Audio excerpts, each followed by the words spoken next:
যারা নাগরিকত্ব দেবে চিৎকার করেন তারা নাগরিকত্ব কেড়ে নেওয়ার ব্যবস্থা করেন। প্রাক স্বাধীনতা দিবসের অনুষ্ঠান থেকে ফের কেন্দ্রকে নিশানা করলেন মুখ্যমন্ত্রী। বললেন, সবটাই আমি জানি। এই এসআইআর এর নামে এনআরসি করার প্রক্রিয়া চালাচ্ছিল, এখনও চালাচ্ছে। এসআইআর বিতর্কে উত্তাল জাতীয় রাজনীতি। বিহারে ভোটারের তালিকা থেকে 65.5 লক্ষ ভোটারের নাম বাদ পড়েছে। কমিশনকে সেই তালিকা প্রকাশের নির্দেশ দিয়েছে সুপ্রিম কোর্ট।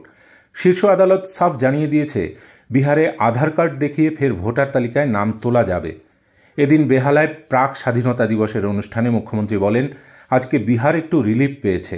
একটা রাজ্য যদি পায়, অন্য রাজ্যও তো পাবে। আমরাও আইনজীবী দিয়েছিলাম, কারণ এই ইস্যুটাকে প্রথম আমি ধরেছিলাম নেতাজি ইন্ডোর স্টেডিয়ামে। আমি দেখেছিলাম আমাদের এক ভোটারের সঙ্গে হরিয়ানার লোকের নাম দিয়ে দিয়েছে, গুরগাঁওয়ের লোকের নাম দিয়ে দিয়েছে, রাজস্থানের লোকের নাম দিয়ে দিয়েছে। খুঁজে বের করে চোখে আঙুল দিয়ে প্রমাণ করে দিয়েছিলাম। বাংলায় শেষবার এসআইআর হয়েছিল 2002 সালে। মুখ্যমন্ত্রী বলেন, হঠাৎ করে দেখলাম এসআইআর হবে, বুঝতে পারলাম না এসআইআর এর মানে কি। আধার কার্ড বাদ দিয়ে দিয়েছে। পাসপোর্ট কটা লোকের আছে? মারাত্মক যেটা বসেছিল সেটা জন্ম তারিখ। বাবা মায়ের জন্ম তারিখ আনতে হবে। 2002 যদি বেশ ধরি, তাহলে 2002 সালে যে জন্মেছে তার বাবা মার নিশ্চয়ই তখন 20 থেকে 25-এর মধ্যে বয়স ছিল। তাহলে কত হলো? 1982। 1982 সালে কতজন বাবা মায়ের বার্থ সার্টিফিকেট আছে? থাকবে কি করে? কারণটাই তো বুঝতে পারছে না। গায়ের জোর দেখাচ্ছে এখনও যারা ক্ষমতায় আছেন। মুখ্যমন্ত্রী আরও বক্তব্য, বাংলাদেশ থেকে যারা এক কাপড়ে চলে এসেছিল, দেশ বিভাগের পর যারা বৈধ নাগরিক, আনতে পেরেছে কিছু? কোথাও পাবে? বোঝার ক্ষমতা নেই।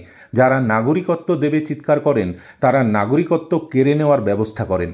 ডাবল ইঞ্জিন রাজ্যগুলোকে নিয়ে চিন্তা নেই, কিন্তু বিরোধী রাজ্যগুলি তো ওদের টার্গেট। বাংলা অন্যতম টার্গেট। বাদ যায়নি ভিন রাজ্যে বাঙালি হেনস্থার প্রসঙ্গ। মুখ্যমন্ত্রী বলেন, বাংলা শুনলেই নাকি খারাপ লাগছে। আমরা সব ভাষাকে সম্মান করি। বাংলায় কথা বলা কি অপরাধ? বাংলায় কথা বললে কি কান কেটে দিতে হবে?